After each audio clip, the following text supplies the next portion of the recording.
La course effrénée de Donald Trump, magnat de l'immobilier et candidat à la présidence des États-Unis, exige un niveau de protection plus impressionnant qu'un film d'action hollywoodien.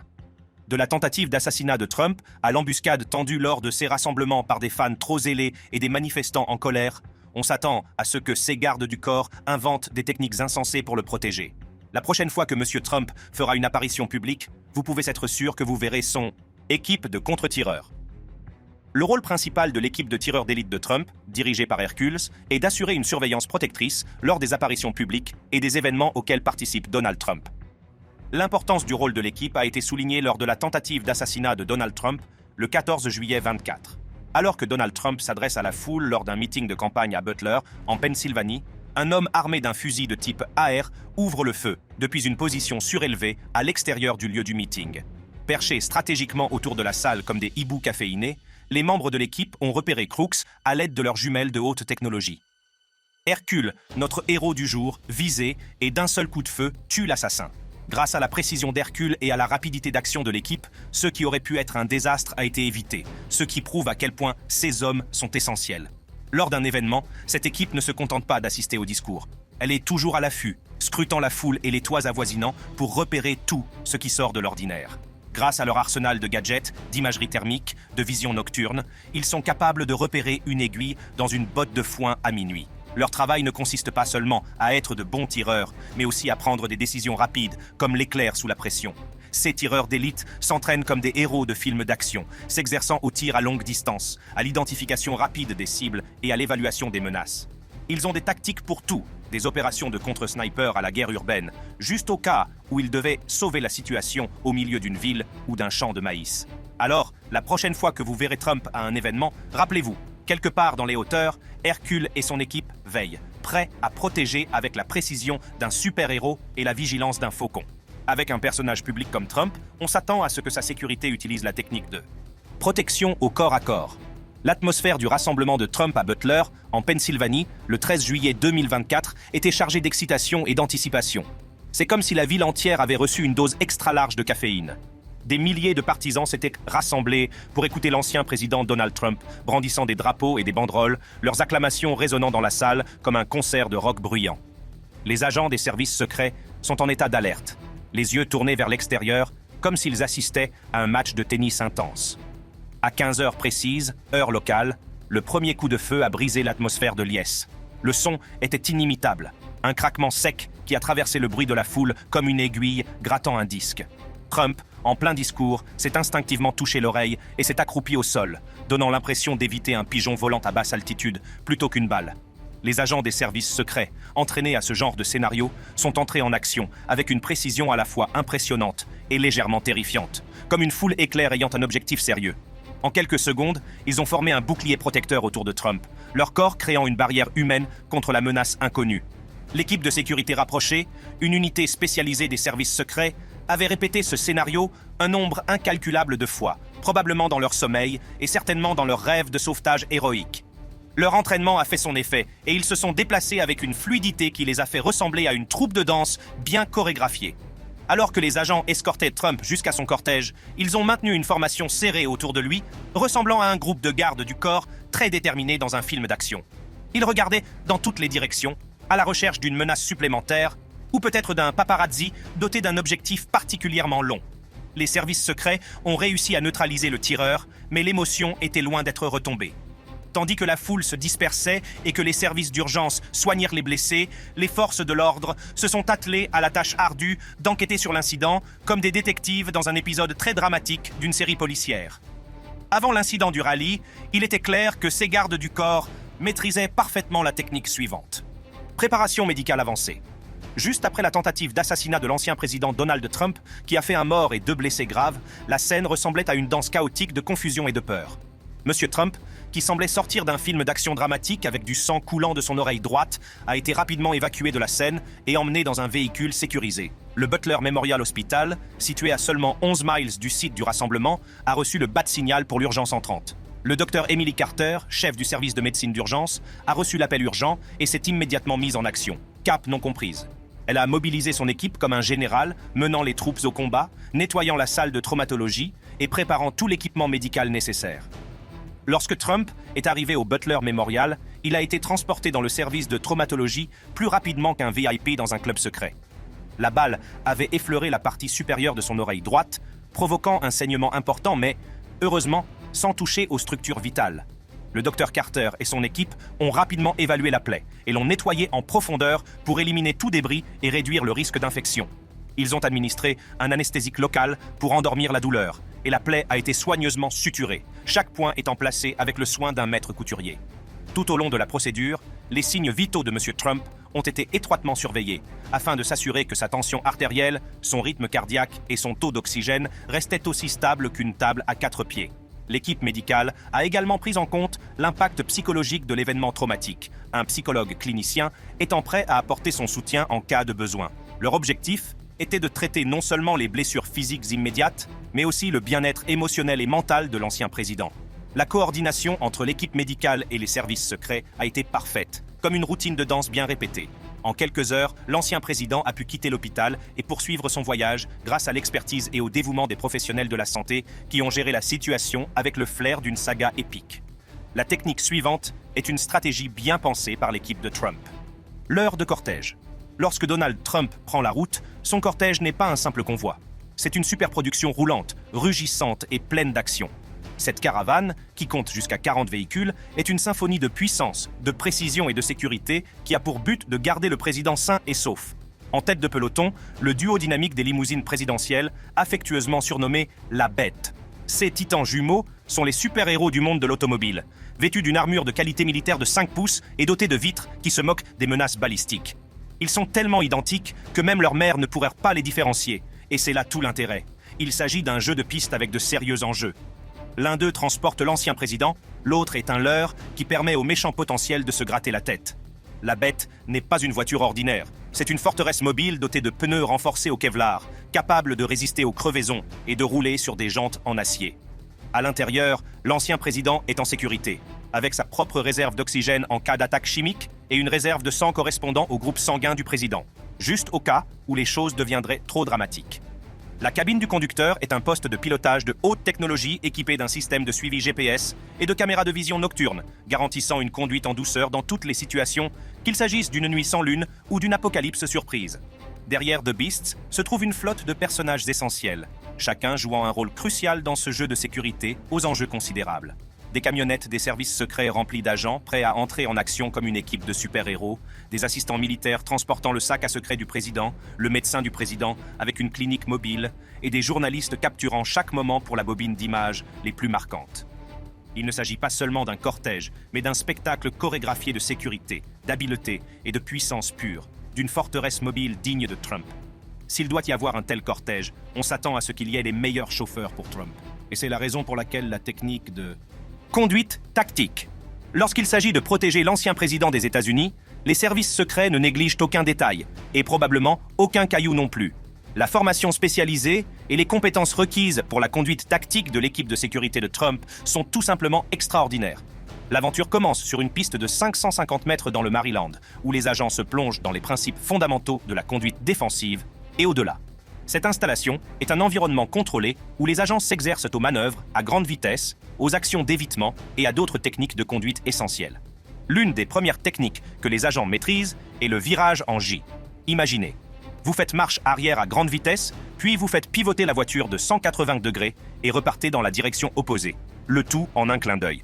C'est l'équivalent automobile d'une pirouette, mais avec plus de crissement de pneus et moins de musique de ballet. Le virage en J exige un timing précis, une maîtrise experte et des nerfs d'acier.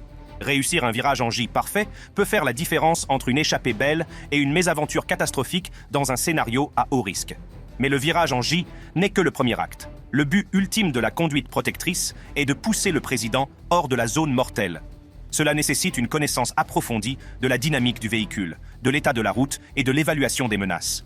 En gros, c'est comme jouer à Mario Kart dans la vraie vie, mais sans les peaux de banane et les carapaces bleues. Une fois que les agents ont acquis les bases, ils passent à des techniques plus avancées. L'une des parties les plus difficiles de la formation est le cours de conduite des opérations de protection, un programme distinct et épuisant de 5 jours dont le taux de réussite est d'environ 60%. Il est conçu pour pousser les agents jusqu'à leur limite absolue afin de s'assurer qu'ils sont capables d'agir sous la pression la plus extrême. La formation ne concerne pas seulement les voitures. Les motos, qui pèse près de 900 livres de pur muscle, font également partie du programme. Manœuvrer ces bêtes n'est pas une mince affaire. Lloyd Lamas, agent technique des services secrets, explique que manier ces motos revient à dompter un bronco sauvage avec des roues. Et l'apprentissage ne s'arrête jamais. La formation continue et les exercices sont essentiels pour que les agents restent affûtés et prêts à tout. Des scénarios simulés, comme des poursuites à grande vitesse, des manœuvres d'évasion et des techniques de contre-surveillance, sont régulièrement organisés pour que les agents restent au top de leur forme. Ainsi, la prochaine fois que vous verrez un cortège présidentiel passer en trombe, n'oubliez pas que derrière ces vitres teintées se trouve un conducteur qui est en fait un super-héros en costume, formé pour faire face à tout ce que la route et le monde lui réservent.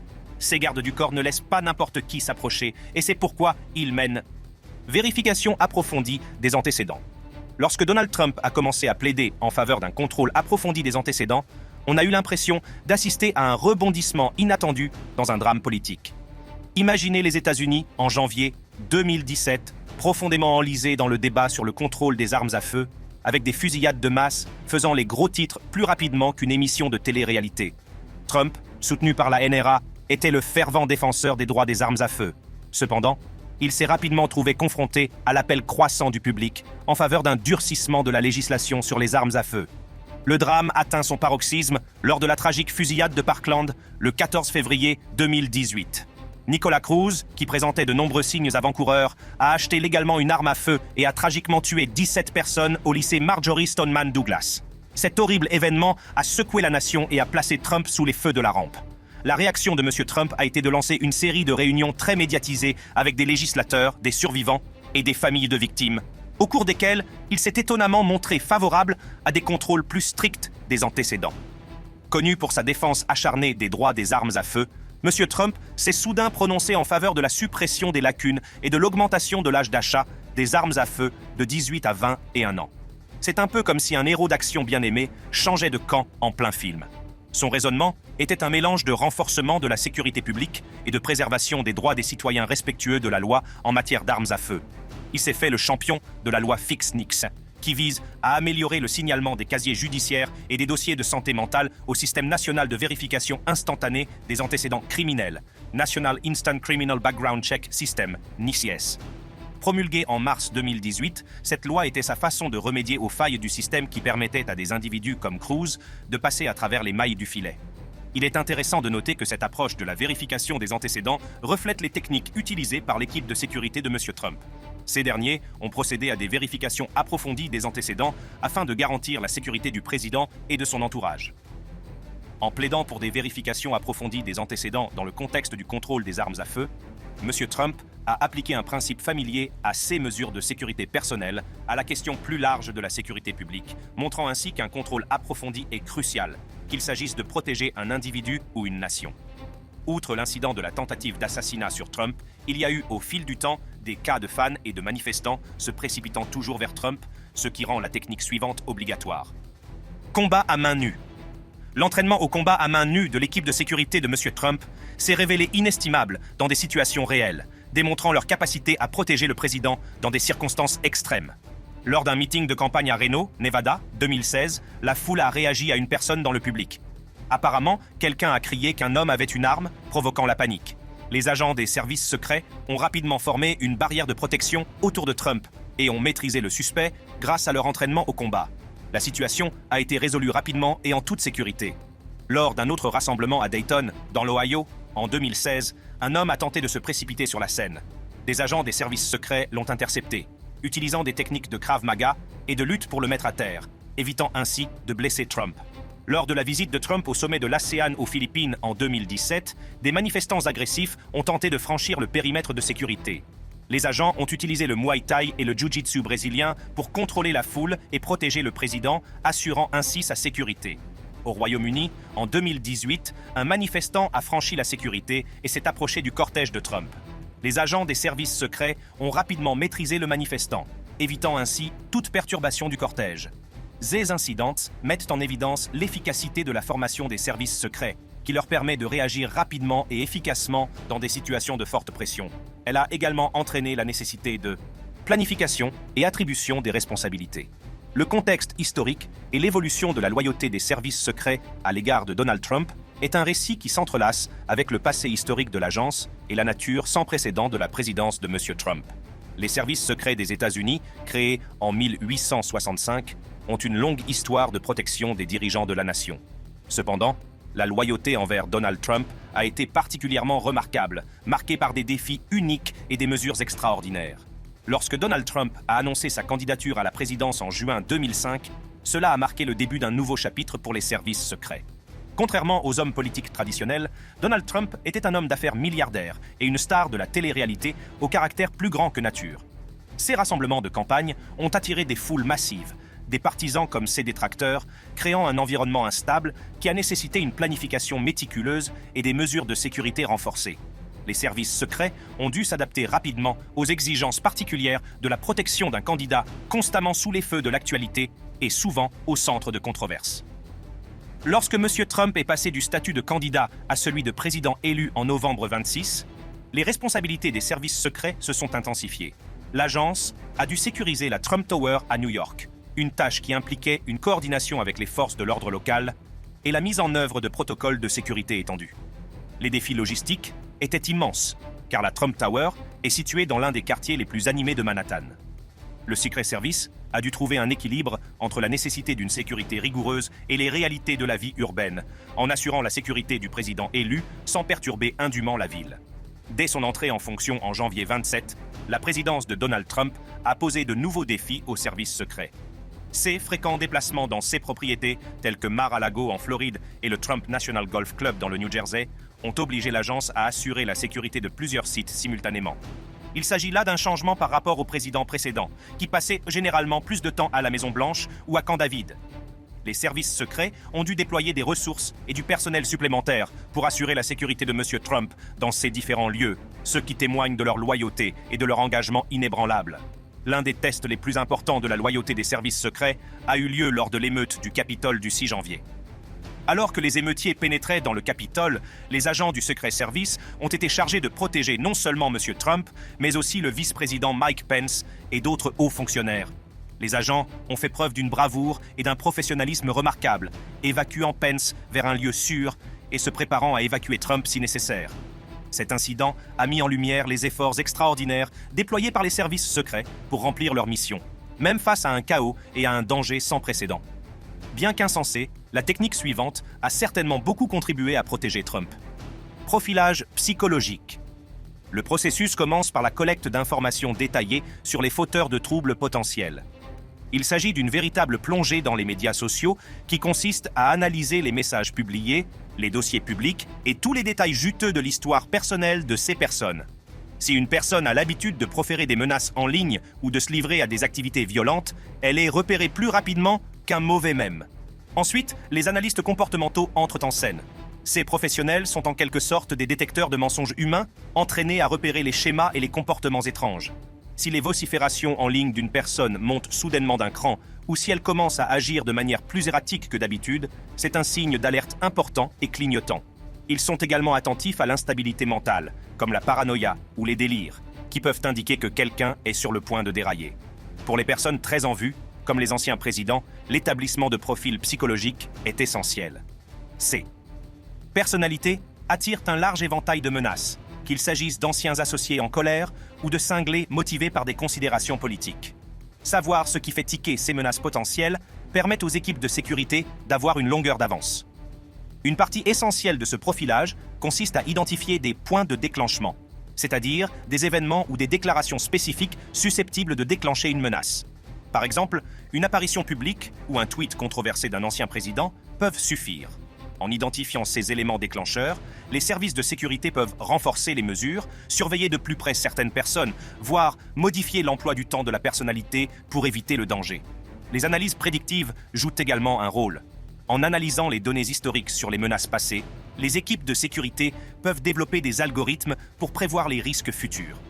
Ces outils prédictifs prennent en compte des facteurs tels que le profil psychologique d'un individu et ses actions passées. Si certains événements semblent attirer davantage de menaces, la sécurité peut être renforcée pour ces occasions. La surveillance en temps réel est essentielle, en particulier pour ceux qui sont toujours dans le collimateur du public. Les équipes de sécurité utilisent un mélange de techniques de surveillance, y compris l'espionnage des médias sociaux, la reconnaissance faciale et les agents d'infiltration pour garder un œil sur les menaces potentielles. Lors d'événements publics, les agents de sécurité peuvent se mêler à la foule et repérer toute personne ayant un comportement suspect. Ces observations en direct sont ensuite comparées à des profils psychologiques afin d'évaluer le niveau de menace et de réagir en conséquence. Le profilage s'étend au cercle des proches du VIP.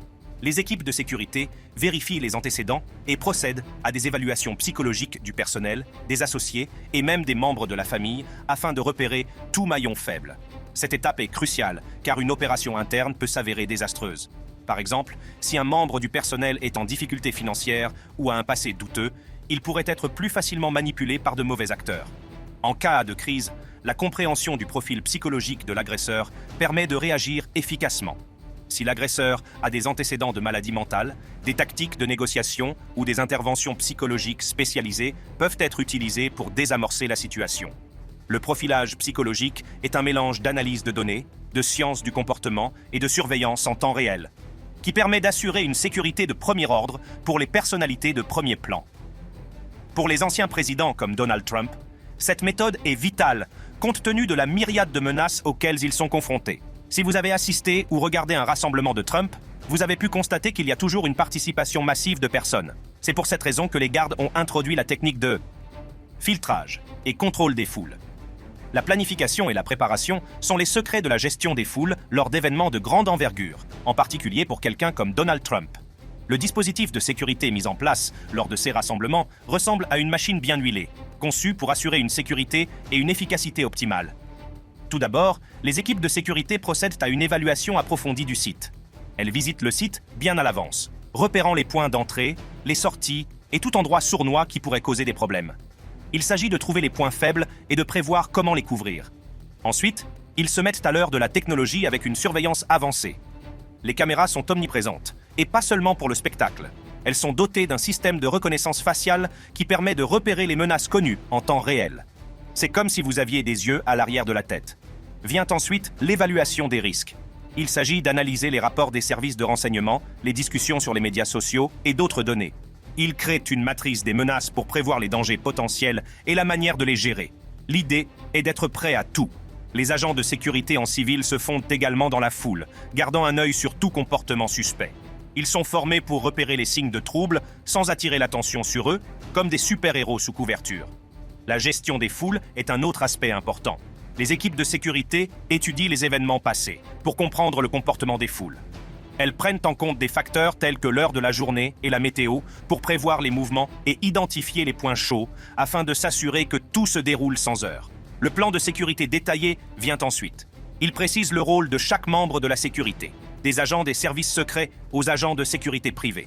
Il indique comment gérer les différents scénarios, comme les mouvements de foule ou les menaces plus graves, et précise l'emplacement des points de contrôle et des barrières. Enfin, la coordination entre les différentes agences de sécurité est essentielle. Les services secrets, les forces de l'ordre local et les entreprises privées travaillent tous ensemble, partageant leur expertise et leurs ressources pour assurer le bon déroulement de l'événement. La prochaine sur la liste doit être la plus folle de toutes les techniques. Position de stress. Pendant la guerre froide, les États-Unis et l'Union soviétique ont rivalisé non seulement dans les domaines de l'espace et du sport, mais aussi en perfectionnant les techniques d'interrogatoire, y compris les positions de stress. Ces méthodes ont été utilisées pour obliger les espions capturés à révéler leurs secrets, bien que les deux camps aient gardé ces techniques secrètes. Récemment, les gardes du corps de Donald Trump ont adopté des positions de stress dans le cadre de leurs mesures de sécurité. Empruntant des techniques popularisées pendant la guerre contre le terrorisme, ces gardes du corps ont utilisé des positions de stress sous le couvert de pratiques de sécurité renforcées. Les personnes soupçonnées de menaces se retrouvaient dans des positions douloureusement créatives, comme se tenir debout avec les bras enchaînés au-dessus de la tête ou s'agenouiller sur des surfaces dures pendant de longues périodes. Les effets physiques et psychologiques étaient graves, provoquant douleur, fatigue et anxiété. Lorsque ces pratiques ont été révélées, les groupes de défense des droits de l'homme se sont indignés, arguant que les positions de stress équivalaient à de la torture, interdite par les lois internationales que les États-Unis avaient acceptées. Malgré les réactions négatives, les défenseurs de ces mesures ont insisté sur le fait qu'elles étaient vitales pour la sécurité, bien que de nombreuses personnes ne soient pas convaincues. Certains lieux ne sont pas destinés à tout le monde ou à quoi que ce soit, et l'environnement privé de Donald Trump est l'un de ces lieux. C'est pourquoi ces gardes ont créé contre-mesures contre les drones. En janvier 2015, un petit drone s'est écrasé sur le terrain de la Maison-Blanche, révélant une faille de sécurité qui a laissé beaucoup de monde pantois. Pour éviter de nouvelles catastrophes dues aux drones, l'équipe de sécurité de M. Trump a mis en place des contre-mesures, rendant le ciel autour de la Maison-Blanche aussi hostile aux drones qu'un chat à l'étalot. L'administration n'a pas perdu de temps pour renforcer le cadre juridique de l'exploitation des drones, en collaborant avec diverses agences comme s'il s'agissait d'assembler les Avengers de la sécurité de l'espace aérien. Elle a commencé par s'associer à la FAA pour renforcer la réglementation, en étendant les zones d'exclusion aérienne non seulement à la Maison-Blanche, mais aussi aux installations militaires et à d'autres points névralgiques. Des campagnes de sensibilisation ont été lancées pour faire passer le message, en utilisant toutes sortes de moyens, des brochures aux ressources en ligne, pour atteindre les amateurs de drones. Le message était clair. Faites voler votre drone là où il n'a pas sa place, et vous serez consigné au sol plus vite qu'un adolescent ayant de mauvaises notes. Afin de couvrir toutes les bases, l'administration s'est coordonnée avec le ministère de la Sécurité intérieure, le ministère de la Défense et les services secrets, s'assurant qu'ils disposaient d'une stratégie complète pour détecter, suivre et neutraliser les drones malveillants. Cet effort de collaboration s'apparente à un véritable jeu de bonneteau, garantissant que tout drone tentant de jouer à cache-cache avec la Maison-Blanche serait rapidement mis hors d'état de nuire. Il y a eu une violation de l'information et cela a eu pour conséquence que la technique canaux de communication sécurisés. Dans une tournure d'événements qui pourrait rivaliser avec un thriller d'espionnage hollywoodien, les canaux de communication de sécurité de l'ancien président Donald Trump ont fait l'objet d'une brèche spectaculaire. Ce vol numérique, qui s'est produit au début de l'année 2021, a permis de divulguer des informations très sensibles et a mis tout le monde en émoi, de la NSA aux animaux domestiques de la Maison-Blanche. L'Agence nationale de sécurité, NSA, a été la première à détecter la brèche lorsque des signaux inhabituels sont apparus sur le réseau de communication présidentielle sécurisé, Secure Presidential Communication Network, SPCN. Ce réseau est censé être le Fort Knox des bavardages présidentiels, mais ce jour-là, il s'agissait plutôt d'une porte ouverte et d'un tapis de bienvenue pour les pirates informatiques. Les coupables, un groupe très sophistiqué, prétendument lié à un gouvernement étranger, armé d'un programme d'exploitation de type Zero Day. Ce tour de passe-passe cybernétique tire parti de vulnérabilités logicielles inconnues, ce qui en fait l'équivalent numérique d'une attaque surprise de ninja. Les pirates se sont introduits directement dans le SPCN, s'emparant de documents classifiés et de conversations top secrètes de l'équipe Trump. La NSA a tremblé comme des œufs un dimanche matin, réalisant que ces pirates n'étaient pas de simples faiseurs de troubles amateurs, mais des professionnels chevronnés. Ils complotent depuis des mois, voire des années, étudiant le SPCN comme s'il s'agissait de l'examen final de cyberhacking Cent 1. Il ne s'agissait pas d'un acte de cybervandalisme commis au hasard, mais d'un complot soigneusement orchestré pour ébranler la sécurité des États-Unis. Grâce à un mélange d'ingénierie sociale et d'astuces techniques, les pirates ont piégé certains membres de l'équipe Trump en leur demandant de fournir leurs identifiants de connexion. Ces courriels de phishing étaient si convaincants qu'ils auraient pu tromper un détecteur de mensonges, car ils ressemblaient à des communications officielles émanant de sources fiables. Une fois que les pirates ont eu les clés du royaume, ils se sont promenés librement, interceptant les conversations de la Maison-Blanche en temps réel. Ils ont même réussi à accéder à certaines des discussions les plus juteuses et les plus confidentielles. La suite n'a été rien de moins que du pandémonium. Les sonnettes d'alarme ont retenti dans de nombreuses agences de renseignement, tandis que l'équipe de cybersécurité de la NSA se mettait en branle, travaillant jour et nuit pour endiguer la brèche. Leur première mission consistait à sécuriser les canaux compromis et à empêcher tout nouvel accès non autorisé. Pour ce faire, ils ont dû isoler les parties du réseau touchées et mettre en œuvre des mesures de sécurité d'urgence. En fin de compte, il s'agissait d'un drame cybernétique pour l'éternité, soulignant à quel point même les systèmes les plus sécurisés peuvent être fragiles face à un assaut numérique bien planifié. Le suivant est l'arme secrète des gardes du corps de Trump, technologie de surveillance avancée. Dans le monde de la surveillance de haute technologie, l'équipe de sécurité de Trump disposait d'une arme secrète. Il s'agit d'algorithmes d'identification des menaces si avancés qu'ils font passer les films d'espionnage pour un jeu d'enfant. Ces algorithmes sophistiqués, alimentés par l'intelligence artificielle, ont joué un rôle crucial dans la sécurité de l'ancien président en repérant les menaces potentielles. Imaginez ces algorithmes comme des limiers numériques, fouillant des montagnes de données en temps réel. Ils recueillaient des informations provenant des médias sociaux, des courriels, des articles de presse, etc. Leur tâche consistait à détecter les schémas et les anomalies qui signalent un danger. Si quelqu'un publiait un tweet sinistre ou envoyait un courriel suspect, ces algorithmes sautaient sur l'occasion et le signalent à l'équipe de sécurité. Ce qui rend ces détectives numériques vraiment remarquables, c'est leur capacité à apprendre et à devenir plus intelligents au fil du temps. Grâce à l'apprentissage automatique, ils ont continuellement affiné leurs compétences en matière de détection des menaces. Plus ils traitèrent de données, plus leur sens s'affinait. Considérez-les comme les Sherlock Holmes du cyberespace, qui ont toujours une longueur d'avance sur les méchants. Pendant la présidence de Trump, ces algorithmes étaient plus essentiels que jamais, étant donné le tourbillon d'examens et de controverses qui l'entouraient. Ils pouvaient passer au crible des millions de messages sur les médias sociaux et de communication numérique pour repérer tout signe de problème. Mais ces algorithmes n'étaient pas seulement des faiseurs de mots. Ils avaient aussi le sens du détail.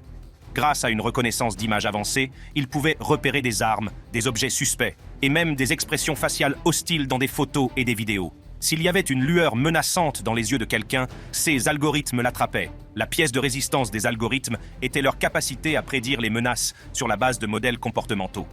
En analysant le comportement en ligne, ils pouvaient détecter des signes de radicalisation ou des intentions violentes. Si une personne passe trop de temps sur des sites web extrémistes ou tient des propos haineux, les algorithmes tirent la sonnette d'alarme.